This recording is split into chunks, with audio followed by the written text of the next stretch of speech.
মর্মান্তিক, এক কথায় মর্মান্তিক। আগুনে পুড়ে শেষ গোটা পরিবার। উত্তর দিনাজপুর জেলার ইসলামপুর ব্লকের গাইশাল 1 নম্বর গ্রাম পঞ্চায়েতের জাকির বস্তি এলাকার এক দম্পতি সহ একই পরিবারের 6 জনের মৃত্যু হয়েছে আগুনে পুড়ে। ঘটনাটি ঘটেছে পানিপথে। পরিবার সূত্রে জানা গিয়েছে, পানিপথে একটি সিলিন্ডার বিস্ফোরণে ওই পরিবারের 6 জনের মৃত্যু হয়েছে। নিহতদের মধ্যে 2 দম্পতি, তাদের 2 মেয়ে ও 2 ছেলে রয়েছে। দম্পতির নাম মোহাম্মদ করিম এবং আফরোজ বেগম, তাদের 2 মেয়ে রেশমা ও ইশরাত জাহান, 2 ছেলে আব্দুস ও ইফরান। পানিপথে ভাড়া বাসায় থাকতেন তারা। বৃহস্পতিবার সকাল 6টার দিকে নিহতের পরিবারের কাছে খবর পৌঁছলে এলাকায় শোকের ছায়া নেমে এসেছে।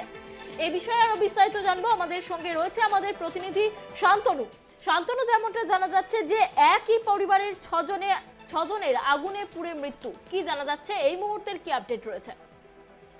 দেখো অনন্য, তোমাকে জানিয়ে রাখি, এই পরিবার 2 বছর আগে থেকে সেটা হচ্ছে পানিপথে, তারা হচ্ছে খাদির বস্ত্র একটা কারখানা, সেখানে কাজ করত এবং তারা সেখানে তার সপরিবারে থাকতো। আজ সকালে সেই পরিবারের 6 জনই তাদের বাড়িতে অগ্নিদগ্ধ হয়ে মারা যায় গ্যাস সিলিন্ডার ফেটে। এই খবর সকাল 6টার সময় তার পরিবারের এখানে জাকির বস্তি, যেটা হচ্ছে ইসলামপুর থানার, সেখানে আসার পরে এলাকায় শোকের ছায়া নেমে আসে এবং আস্তে আস্তে পরিবারের সকল লোকজন, আত্মীয় স্বজন বাড়িতে ভিড় করা শুরু করে এবং এর ফলে এই পরিবারের সম্পূর্ণ নিঃস্ব হয়ে যায়। পরিবারের আর কোনো দাবিদার বা কেউ নেই পরিবারের।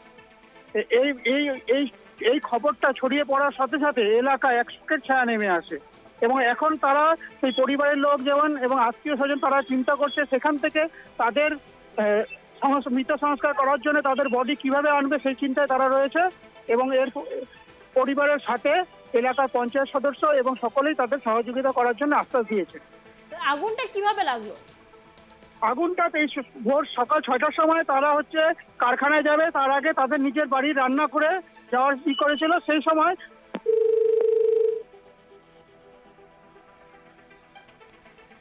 অনেক ধন্যবাদ তোমাকে শান্তনু, আমাদের সঙ্গে থাকার জন্য। আপনাদের আবারও একবার জানিয়ে রাখি, উত্তর দিনাজপুর জেলার ইসলামপুর ব্লকের গাইশাল 1 নম্বর গ্রাম পঞ্চায়েতের জাকির বস্তি এলাকায় এক দম্পতি সহ একই পরিবারের 6 জনের মৃত্যু হয়েছে আগুনে পুড়ে। যেমনটা জানা যাচ্ছে, ঘটনাটি ঘটেছে পানিপথে। পরিবার সূত্রে জানা গিয়েছে, পানিপথে একটি সিলিন্ডার বিস্ফোরণে ওই পরিবারের 6 জনের মৃত্যু হয়েছে। নিহতদের মধ্যে রয়েছে দম্পতি ও তাদের 2 মেয়ে এবং তাদের 2 ছেলে। এক কথায় পুরো পরিবারের মৃত্যু হয়েছে আগুনে পুড়ে শেষ একটা গোটা পরিবার। একটি মর্মান্তিক ঘটনার সাক্ষী রইল উত্তর দিনাজপুর জেলার ইসলামপুর ব্লকের গাইশাল 1 নম্বর গ্রাম পঞ্চায়েতের জাকির বস্তি এলাকা। घर में खाने पीने का तंग है, इसलिए बाहर गया है कमाने के लिए। कहाँ गया था? पानीपत। क्या काम करता था वहाँ पे? वो खद्दी का काम। तो आपका परिवार का कई आदमी मारा गया वहाँ पे? 6 आदमी। कौन 6 कौन आदमी। कौन कौन था आपका? हमारा पोता 4, 2 पोती, 1 बहू, 1 बेटा, और बस हो गया वो 6 आदमी।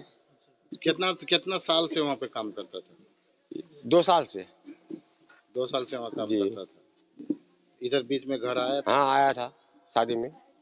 छोटा लड़का का शादी हुआ तो फिर कब गया यहाँ से?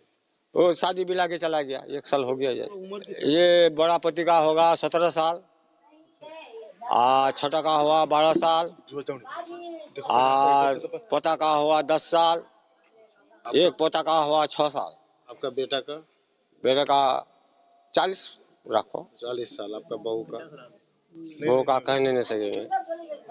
बेटे का नाम क्या है? करीम, मोहम्मद करीम। क्या काम करता था वहाँ पे? खद्दी का काम। जी। और आपका कितना बेटा बेटी है?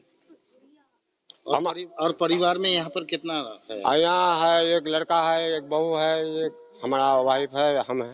अच्छा, वो क्या आपका बड़ा बेटा था या बड़ा बेटा। क्या बड़ा बेटा था? जी। आपका नाम? सुल्तान। आपका क्या लगते हैं आप उनका? हमारा बेटा लगता है।